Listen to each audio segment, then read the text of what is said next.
हर हर महादेव। आज मैं आपसे बात करने वाला हूँ 5 ऐसे कारणों की वजह से जिसकी वजह से एक आम आदमी का, एक साधक का जो जाप है उसको फलित नहीं हो रहा।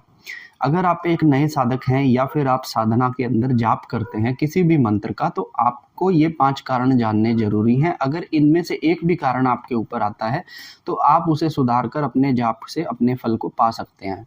मैं बहुत लोगों से मिलता हूँ, बहुत साधकों से ऐसे मिलता हूँ जो बहुत 108 माला का जाप भी कर देते हैं, लेकिन उनका जाप शक्ति को उठा ही नहीं पाता। अब मैं आपको बताता हूँ कि जाप करने के पीछे ऐसे 5 कारण कौन से हैं। सबसे पहला कारण जो होता है वो होता है अपने जाप का चुनाव करना। मेरा सबसे यही आग्रह है कि लोग यूट्यूब और वीडियोस देखकर किसी भी जाप का चुनाव कर लेते हैं, उसके बाद उसे जपना शुरू कर देते हैं। हालांकि हर जाप का एक नियम है।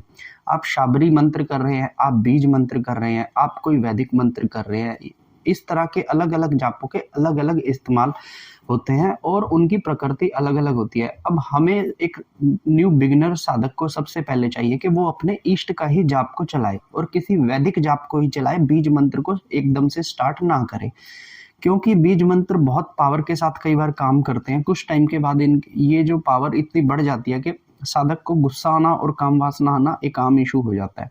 तो जाप का चुनाव बहुत सही तरीके से करना चाहिए। अगर आपका जाप का चुनाव गलत है तो आप सही चीज को नहीं पा पाएंगे।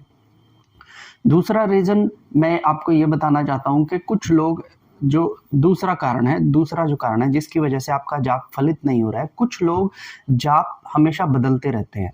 कोई एक जाप आपने YouTube से लिया, उसके बाद उसको 6 महीने तक किया, 1 साल तक उस जाप को किया। जब उसके अंदर थोड़ा सा बीज में ताकत आने लगी, फिर आपने एक नई वीडियो देखकर एक नया जाप शुरू कर दिया। आपने अपने गुरु से फिर कोई नया मंत्र सीख लिया और आपने उसको जपना शुरू कर दिया। तो रैंडमली आप किसी एक शक्ति के पाने के लिए जब आप बार बार जाप बदलते हैं तो कोई भी जाप आपका कार्य में नहीं आता।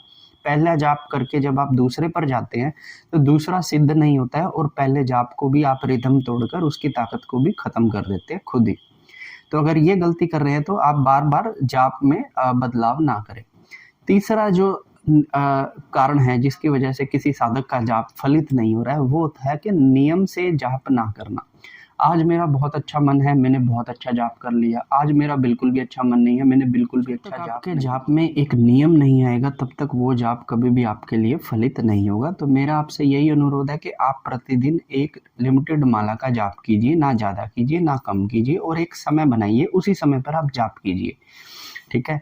चौथा कारण जो मैं आपको बताना चाहता हूँ वो ये है कि बिना आसन के आप अगर जाप करते हैं, लाइक सपोज कुछ लोग बेड पर बैठकर कर लेते हैं, आज सोफे पर कर लिया, फिर नीचे बैठकर कर लिया। तो इस तरह से जो लोग आसन बदल बदल कर जाप करते हैं, क्योंकि जाप को फलित होने के लिए एक स्पेस चाहिए होता है, एक आसन चाहिए होता है। अगर आप आसन ही बदलते रहेंगे तो जाप की ऊर्जा प्रतिदिन आपके किसी काम में नहीं आएगी। ठीक है। तो इस वजह से आपका जाप जो है फलित नहीं हो रहा। अब मैं आपको बताता हूँ 5वां कारण जिस वजह से आपका जाप फलित नहीं हो रहा। अगर आप एक जाप को केवल बोल बोल कर ही कर रहे हैं, उसे उपांशु या मानसिक तक नहीं ले जा रहे हैं, तो उस जाप में आपकी जो महारत है वो अभी भी कच्ची है। ठीक है। कच्ची महारत जब आपको बिल्कुल भी फायदा नहीं देगी। आपको चाहिए कि आप एक जाप को सबसे पहले बोलकर, फिर उसके बाद उपांशु और फिर उसके बाद उसको मानसिक लेवल पर ले आए। जिस दिन आपका जाप बिल्कुल मुंह बंद कर कर भी अंदर से स्वयं ही चलने लगे, आप समझ लेना कि आपका जाप अब सिद्धता की ओर है। उसके बाद उस जाप का तरीके से हवन करके आप उस जाप को चलाएंगे तो आपका श्योर ही आपका जो जाप है वो ताकत देने लगेगा। इसके बाद मैं अब एक और चीज़ इसमें ऐड करना चाहता हूँ इन 5 कारणों के बाद, कि जाप करने के बाद आपको हवन करना उस जाप से ज़रूरी है। जाप करने के कुछ दिनों के बाद आप उस जाप से 108 आहुतियों का हवन करें। इससे आपकी जाप की ऊर्जा और ताकत हमेशा बनी रहेगी। तो इसलिए ये एक छोटा सा वीडियो था मेरा जाप के ऊपर।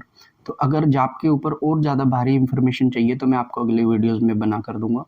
तब तक के लिए मेरी तरफ से हर हर महादेव।